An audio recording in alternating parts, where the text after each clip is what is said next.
Ribeye steak. What is better on the 4th of July for fireworks than ribeye steak? Mm, mm, mm. Well, there's a ton of ribeye steak videos out there, so I thought I'd change it up a little bit and try something for the very first time. It's the cooking method. It's called sous vide. Don't ask me why, but that's what it's called. And it's super easy.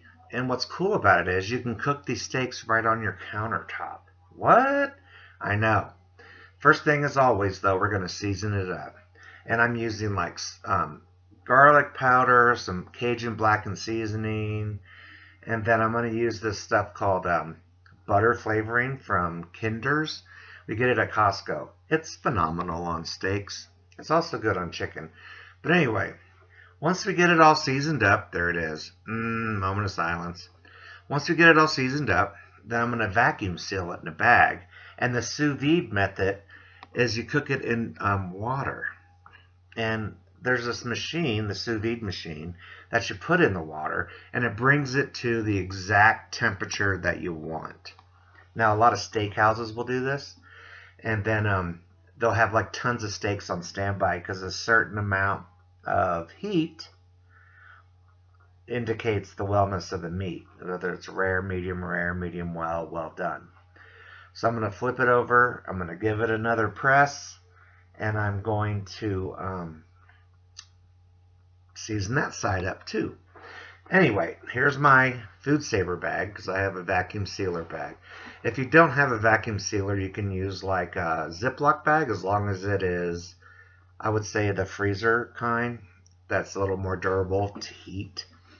So I'm going to put it in here and suck all the air out. It's magical. Let me change the camera angle for you. Boom. Watch it go. Suck, machine, suck. So, before I forget about the fireworks, hashtag fireworksfood 2020, don't forget to watch everybody else's video too, because people are putting a lot of hard work in on this. And the hashtag fireworksfood 2020, there's just so many other YouTubers coming together in this great big collaboration. And we really need to come together, don't we, this time of year? Anyway, there it is. Bam, no air. So let's move over to the pot. And I'm going to cook it right here on my counter. Here's your first look at this fancy machinery here. Tray Fancy. Has a little clip to secure it to the side of the pan.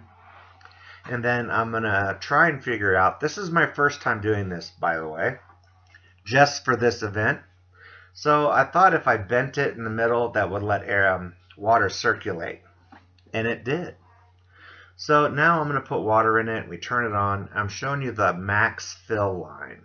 So there's a minimum and there's a maximum. And that line I pointed at is the maximum. And we're going to fill the water all the way up. I plugged it in. I hit start. And booyah, it started cooking right away. Now the funny thing is, it was preset to Celsius. And I don't know Celsius, so I asked Siri, what is 140 degrees? That's medium well. And she said it was 60 degrees Celsius. So 140 degrees Fahrenheit is 60 degrees Celsius. You can see it right there on my counter cooking. That blows my mind.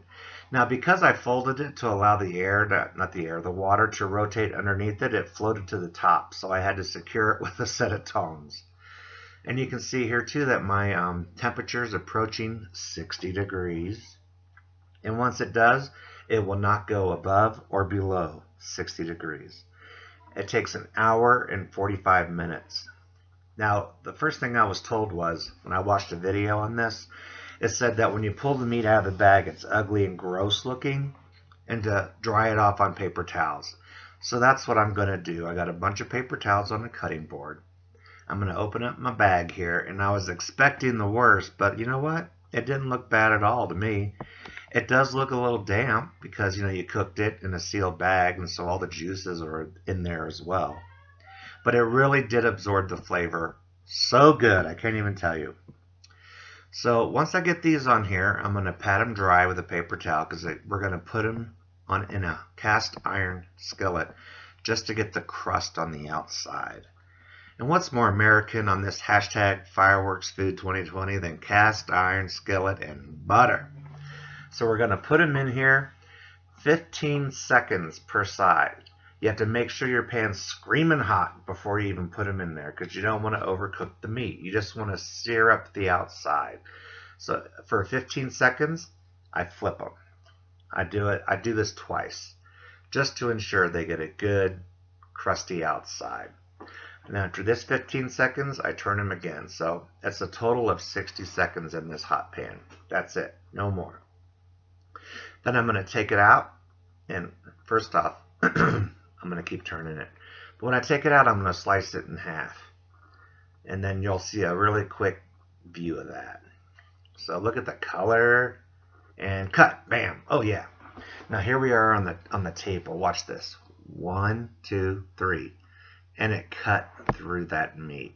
Super tender, super nice. Would you look at Mrs. Dick sitting next to me? Isn't she cute? Hey baby, say hi to the camera. Oh, hey cutie. Hey guys, thanks for watching. And don't forget, watch everybody else under #FireworksFood2020. Peace out.